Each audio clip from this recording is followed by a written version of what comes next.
American progressive Telugu association ఆధ్వర్యంలో హైటెక్స్ లో నిర్వహించిన క్యాటలిస్ట్ గ్లోబల్ బిజినెస్ కాన్ఫరెన్స్ 2025 కు ముఖ్య అతిథిగా మెగాస్టార్ చిరంజీవి హాజరయ్యారు. చిరంజీవి రాకతో ఈ ఈవెంట్ ఎంతో సందడిగా సాగింది. విజిల్స్ చప్పట్లతో సభ దద్దరిల్లింది. ఆప్త అభిమానానికి చిరంజీవి ఫిదా అయిపోయారు. ఈ వేదికపై మెగాస్టార్ తన చిన్ననాటి సంగతులను నెమరవేసుకున్నారు. ప్రతికూల పరిస్థితులకు అనుకూలంగా మార్చుకొని ఎలా ఎదుగుతూ వచ్చారో ఆప్త సభ్యులతో పంచుకున్నారు. కాలేజ్ రోజుల్లో ప్రదర్శించిన రాజీనామా నాటకానికి అవార్డు రావడంతో ఆ తర్వాత అందరూ తనను హీరోలా చూసేవారని, మరీ ముఖ్యంగా అందమైన అమ్మాయిలు చూస్తుంటే ఇంకా ఖుషీగా అనిపించేదని చెప్పుకొచ్చారు. నటనే కెరీర్ అయితే ఎలా ఉంటుందనే ఆలోచన అప్పుడే పుట్టిందని, సినిమాలని చూడటంపై దృష్టి పెట్టానని అన్నారు.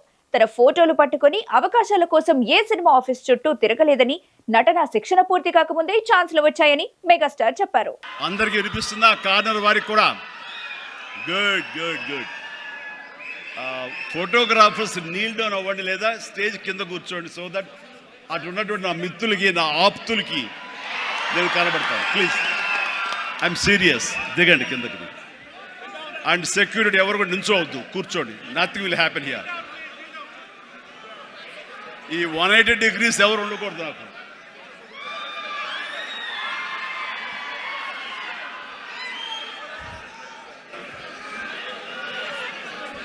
Thank you and good evening. APTA American progressive Telugu association ఆధ్వర్యంలో నడుస్తున్న ఈ క్యాటలిస్ట్ ప్రోగ్రాంకి విచ్చేసినటువంటి అత్యంత మహారథులు దేశ విదేశాల నుంచి, ముఖ్యంగా అమెరికా నుంచి ఇక్కడ విచ్చేసి ఈ హైదరాబాదులో తెలుగు వారిని కలుసుకుంటూ తెలుగు వారిలో ఉన్న ఔత్సాహికుల్ని, యంగ్ ఎంటర్ప్రినర్స్ని ఎంకరేజ్ చేద్దాం అనే ఉద్దేశంతో ఒకరికొకరు చేదోడు వాదోడుగా ఉంటే ఆ వచ్చే రిజల్ట్ వేరేగా ఉంటుంది. ఆ రిజల్ట్ మనకే కాకుండా మన ప్రాంతానికి, మన రాష్ట్రానికి, మన దేశానికి, మనం ఉండే ఇతర దేశాలకు కూడా ఉపయోగపడే విధంగా ఉంటుందన్న విస్తృతమైనటువంటి విశాలమైన దృక్పథంతో ఈ రోజున ఇక్కడికి ఈ సమావేశం ఏర్పాటు చేశారు. ఈ సమావేశం ఇంత చక్కగా, ఇంత ఎలక్ట్రిఫైయింగ్గా, ఇంత ఎనర్జెటిక్గా జరుగుతూ ఇంతమంది ఈరోజు సమావేశమై మిమ్మల్ని చూస్తుంటే ఆప్త సభ్యులు కాదు, నా ఆప్తులు అనిపిస్తుంది. అలాంటి ఆప్తులకు నా హృదయపూర్వక నమస్కారాలు తెలియజేస్తున్నాను.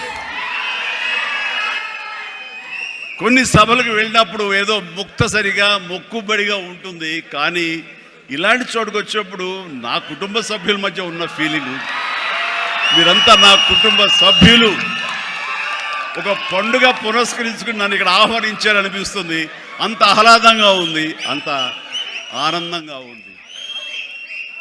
ఇక్కడ చూస్తుంటే ప్రతి ఒక్కరిలోనూ నా మీద వారికి ఉన్న అభిమానం, ఈ తెలుగు మీద ఉన్న అభిమానం, ఈ దేశం మీద ఉన్న అభిమానం ప్రతి ఒక్కరి కళలో సుస్పష్టంగా కనబడుతూ ఉంది. అండ్ దానికి గాను ప్రతి ఒక్కరికి నాకు ఇస్తున్నటువంటి ఈ యొక్క అద్భుతమైన స్వాగతానికి శిరస్సు వంచి నమస్కరిస్తున్నాను. ఇలాంటి అత్యద్భుతమైనటువంటి కార్యక్రమం ఇక్కడ ఏర్పాటు చేయడానికి ముందు ధైర్యం కావాలి, గట్స్ కావాలి. ఇంతమందిని ఇక్కడికి వచ్చి మనం అమెరికా నుంచి 10 మంది వచ్చి ఇక్కడ ఇంతమందిని మనం కలవగలమా? మన ఆహ్వానాన్ని మన్నించి ఇంతమంది వస్తారా? మన ఆంతర్యాన్ని, మన ఎయిమ్ని, మన ఫ్యూచర్, మన యొక్క ధ్యేయాన్ని అర్థం చేసుకుని వస్తారా అన్నటువంటి వీరందరూ కూడా వీళ్ళ అనుమానాలని, వీళ్ళ పటాపంచలు చేస్తూ ఇంతమంది తరలి రావడం అనేది నిజంగా ఈ యంగ్స్టర్స్కి, ఎవరైతే దీని వెనకాల ఈ సంవత్సరం ఉన్నారో, దీనికి ఈ కమిటీలో ఉన్నారో, ఈ ఎగ్జిక్యూటివ్ బాడీగా ఉన్నారో, వాళ్ళందరికీ ఎనలేని ఉత్సాహాన్ని ఇస్తున్నారు.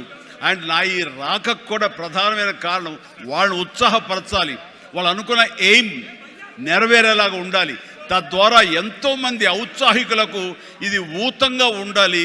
భవిష్యత్తులో వాళ్ళకి ఇది మరింత ఎత్తులకు ఎదిగేందుకు గాను వాళ్ళు అనుకున్నటువంటి ఆయా సంస్థలు కానీ, ఆయా ఎంటర్ప్రెన్యూర్లు కానీ, ఆయా కంపెనీల్లో కానీ వాళ్ళందరూ అభివృద్ధిలోకి రావడానికి దోహదపడి ఒకరికొకరు భుజం కాస్తూ, ఒకరికొకరు చేదుడు వాదోడుగా ఉంటూ నేను కాదు, నా కుటుంబ సభ్యులు కాదు, నా స్నేహితులు కాదు, నా కమ్యూనిటీ, నా మనుషులు, నా తెలుగువారు వీళ్ళందరూ కూడాను పైకి రావాలనే సదుద్దేశంతో ఈ తెలుగు కమ్యూనిటీని మనందరం ఒకటి చేసి వాళ్ళందరూ అభివృద్ధి దోహదపడాలి. ఈ రోజున మనం సంపాదించుకున్నాం, మనం అమెరికాలో బాగా ఉన్నాం అనే కాకుండా మనం బాగుండటంతో పాటు మరింత మంది కూడా బాగుండాలన్న సదుద్దేశంతో ఈ రోజున ఈ క్యాటలిస్ట్ అనే ఈ ప్రోగ్రాం ఆప్తా ఆధ్వర్యంలో నిర్వహించడం అనేది ఎంతో ఉదాహం.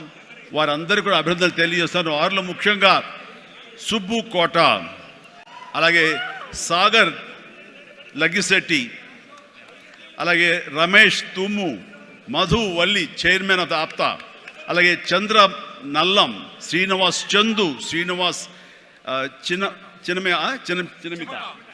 చిమిట, విజయ్ గుడిసేవ, బాబీ అడ్డా. ఇలాగా ఇందులో కొద్ది పేర్లు మాత్రమే ఉన్నాయి. చెప్పాలంటే ఇక్కడ ఉన్న ప్రతి ఒక్కళ్ళ పేరున మనం చెప్పుకొని పోవాలి.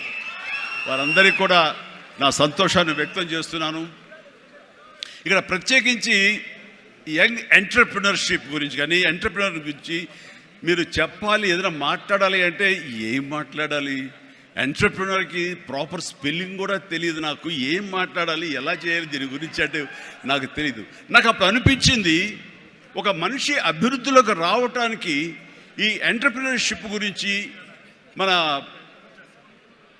పెద్ద పెద్ద ఎడ్యుకేషనిస్టులు ఏమైతే నిర్వహిస్తాయో, ఏమైతే చెబుతాయో అవన్నీ కూడా మన కాలేజీకి వెళ్లకుండా బహుశా నేర్చుకున్నామేమో, అవి మన అంతరంతరాల్లో ఉండి మనల్ని ప్రాంప్ట్ చేసినేమో. కాబట్టే అంచెలంచెలుగా మనం ఈ స్టేజ్కి చేరుకున్నాము. అంటే నేను ఒక నోవేర్ నుంచి ఈ రోజున సమ్వేర్కి ఈ రోజున వచ్చానంటే కనుక బహుశా అవన్నీ కూడా నాలో అండర్ కరెంట్గా ఉండి నన్ను ప్రాంప్ట్ చేస్తూ, నన్ను ఎంకరేజ్ చేస్తూ, నన్ను సరైన మార్గంలో నడవబట్టి ఈరోజు ఈ స్టేజ్కి వచ్చానేమో. కాబట్టి నా గురించి, నా ఎదుగుదల గురించి, నేను ఎవాల్వ్ అయిన విధానం గురించి, నన్ను నేను మలుచుకున్న విధానం బట్టి, ఆయా ప్రతికూల పరిస్థితిలో ఎలాగ నేను దాన్ని నాకు అనుకూలంగా చేసుకుని, నాకు అనుకూల పరిస్థితి చేసుకుని ఎలా ఎదుగుతూ వచ్చాను అనేది ఈ రోజు మీతో నేను చెప్పుకోగలిగితే, మీరందరూ చదువుకున్న వాళ్ళు కాబట్టి ఈ యొక్క ఎంటర్‌ప్రెన్యూర్‌షిప్లో, ఈ బిజినెస్లో, ఈ కార్పొరేట్లో ఏమేమి చెబుతారో వాటి మీరు అన్వయించుకోవచ్చు. అందులో ఈరోజు నా గురించి నేను చెప్పుకోవాల్సి వస్తే కనుక ఒక సీదాగా ఒక లో మిడిల్ క్లాస్ ఫ్యామిలీ నుంచి ప్రారంభించిన వాడిని. ఈరోజు కొత్తగా నేను చెప్పాల్సిన అవసరం లేదు. కానీ ఇదివరకు గతంలో ఎవరితో షేర్ చేసుకోలేనటువంటి కొన్ని విషయాలు, అది ఈ రోజున నేను ఎలాగ వచ్చాను, ఏమిటి నా మైండ్ సెట్ ఎలా ఉండింది, ఎప్పటికప్పుడు అది మార్చుకుంటూ ఎలాగ నేను ఎవాల్వ్ అయ్యాను అనేది ఈ రోజున మీతో నేను షేర్ చేసుకుంటే అది చాలామందికి ఆలోచింపచేస్తుంది, ఆచరించేలా చేస్తుంది. అది ఆమోదం అయితే కనుక అది వినియోగించుకునేలాగా కూడా చేస్తుందని నేను ఆశిస్తున్నాను. అండ్ నాకు చిన్నప్పుడు స్కూల్లో చేరినప్పుడు 7th 8th క్లాసుల్లో నాకు ఇంట్రెస్ట్ అనేది ఏమిటి అని అన్ని ఏదో ఒకటి సాధించాలి, ఏదో ఒకటి ఉండాలని ఉండేది. గేమ్స్ అనేది, ఆట అనేది ఎవరికి ఇష్టం ఉండదండి. చదువు అంటే కష్టం కానీ ఆట ఎవరికి ఇష్టం ఉండదు. సో చదువు వైపు తప్పనిసరిగా వెళుతున్నాం కానీ నా మనసు ఆటల వైపు అని. అప్పట్లో బాల్ బ్యాడ్మింటన్ ఉండేది, ఎల్లో బాల్ ఇలా ఉండేది. సో 1-2 రోజులు ఆడిన తర్వాత 3వ రోజు ఎవడో ఏమో తెలియదండి, సరిగ్గా కొడితే అది నా కంటికి తగిలి కళ్ళు వాచిపోయింది. ఆ తర్వాత మళ్ళీ ఆ గేమ్ వైపు వెళ్ళలేదు.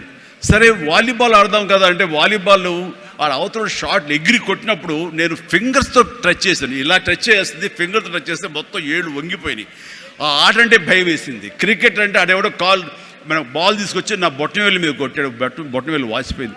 ఏంటి మన గేమ్స్ అచ్చొచ్చేలా కనపట్లేదు, నెక్స్ట్ ఇది కాదులే అనుకున్నాగా ఎన్సీసీ అనేది, నేను ఎక్స్ట్రా కరికులర్ యాక్టివిటీస్లో పార్టిసిపేట్ చేయాలని నాకు ఎన్సీసీ కనిపించింది. ఎన్సీసీలో ఒక క్రమశిక్షణ వస్తుంది అండ్ ఎక్సర్సైజ్ ఉంటుంది, డిసిప్లిన్గా మనం ఇది అన్వయించుకోవచ్చు, అలవర్చుకోవచ్చు అనే ఉద్దేశం దాంతో చేరిన నాకు కాలేజీ డేస్లో బీకామ్ చదువుతుండగా ఫస్ట్ ఇయర్లో ఒక క్యాడెట్ ఆఫ్ ఎన్సీసీ, నేవీ ఎన్సీసీలో నేను చేరినప్పుడు ఒక క్యాడెట్గా చేరాను. నెక్స్ట్ ఇయర్ పెటీ ఆఫీసర్ అయ్యాను. ఆ తర్వాత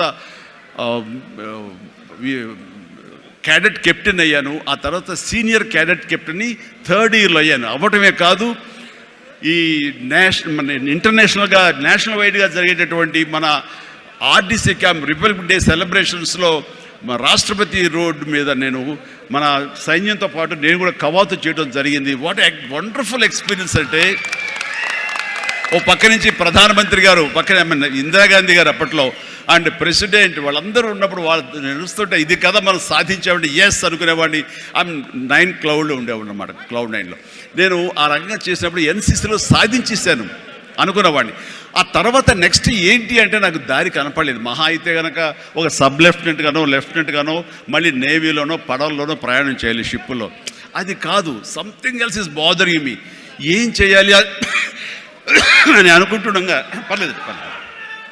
అనుకుంటుండగా నాకు అనిపించింది, కాలేజీలో అనుకోకుండా ఒక డ్రామా వేశాను. ఆ డ్రామా పేరు రాజీనామాలో నాకు బెస్ట్ యాక్టర్ వచ్చేసింది. వెంటనే ఆ ఫోటోగ్రాఫ్ ప్రింట్ చేసి మా కాలేజీ మ్యాగజైన్లో వేసిస్తారు. అండ్ అక్కడి నుంచి ఎక్కడికి వెళ్తున్నా సరే అమ్మాయిల దగ్గర నుంచి తోటి వాళ్ళ దగ్గర నుంచి నన్ను హీరోలాగా చూస్తుంటే అబ్బా రాత్రి డ్రామా చూసాము, ఆ చైర్మన్ పాత్రలు అదరగొట్టేసా, చాలా బాగుంది అంటుంటే అప్పటిదాకా ఎవరు నన్ను అలా చూడని వాళ్ళు ప్రతి ఒక్కరి నడుచుకుంటూ వెళ్తుంటే, సైకిల్ మీద వెళ్తుంటే నన్ను అలాగ చూస్తారు. ఆ చూపులో అందమైన అమ్మాయిలు అలా ఇంకా చూస్తుంటే ఇంకా ఖుషిగా అనిపించేది.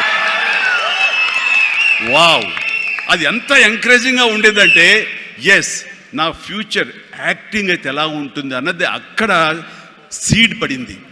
అక్కడి నుంచి నా ఇంట్రెస్ట్ డెవలప్ అయింది. అక్కడి నుంచి సినిమాలు చూడటం, సినిమా మీద దృష్టి పెట్టడం జరిగింది. డిగ్రీ అయిపోగానే ఏం చేయాలి అని నాన్నగారితో వాళ్ళతో డిస్కషన్ వచ్చినప్పుడు నేను మెడ్రాస్ వెళ్ళి సినిమా యాక్టర్ని అవుతాను అనగానే నాన్నగారికి సినిమాల మీద మక్కువ ఉంది. ఆ ఎక్కడ లోకల్గా సినిమా షూటింగ్ జరుగుతుండగా ఆ ప్రొడ్యూసర్ తోటి ఉన్నప్పుడు నాన్న 1-2 వేషాల్లో చిన్న వేషాలు, మహా అయితే సెకండ్స్తో ఉంటుంది, 1 మినిట్ కూడా ఉండదేమో. ఏ సెంటర్గా నాకు ఇది ఎందుకు చేయకూడదు, చెయ్యొచ్చురా, కానీ అది మన ఏరియా కాదు, మనకు ఎవరు తెలిసిన వాళ్ళు లేరు, అక్కడ దిక్కుముక్కు లేదు, నీకు ఎవరు ఆసటగా నిలబడతారు, బాసటగా నిలబడతారు, ఎవరిని చేయూతనిస్తారు, చాలా కష్టం, ఎక్కడో అన్నోన్ ఫీల్డ్కి వెళ్ళి నువ్వు రాణించగలవా, ఒంటరిగా వెళ్తున్నావు అని అంటే ఏదో గట్ ఫీలింగ్, నేను రాణిస్తాను అన్న నమ్మకం, నేను వస్తాను అన్న నమ్మకం.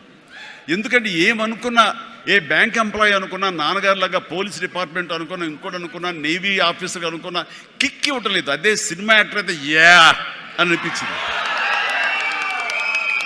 అని అప్పటి నుంచి సినిమా మీద దృష్టి పెట్టాలంటే నేను లింగులిటుకుంటూ వెళ్ళి 4 ఫోటోలు తీసుకుని ఆఫీసుకి వెళ్తే ఎవడో ఆదరించడు. నేను ఒక ఫిలిం ఇన్స్టిట్యూట్లో ట్రైనింగ్ అయ్యానండి, ఆమె ట్రైన్డ్ యాక్టర్ అని అంటే ఎంతో కొంత ఆదరణ ఉంటుంది. రాబో కూర్చొని చేసి టీ అని ఇస్తారేమో అనే ఉద్దేశంతో నేను ఫిలిం ఇన్స్టిట్యూట్లో జాయిన్ అయితే అక్కడ నేను అయ్యాను. ట్రైనింగ్ అయిన తర్వాత అక్కడి నుంచి ఏ ఒక్క రోజు కూడా నమ్మండి, ట్రైనింగ్ పూర్తి అవ్వకుండానే నన్ను నా టాలెంట్ని చూసి ఆయా ప్రొడ్యూసర్లు అప్పటికప్పుడు నాకు వేషాలు ఇవ్వడం మొదలుపెట్టారు. నా ఫోటోలు తీసుకుని ఏ ఆఫీస్కి వెళ్ళలేదు, ఏ ఆడిషన్స్కి వెళ్ళలేదు. నాకు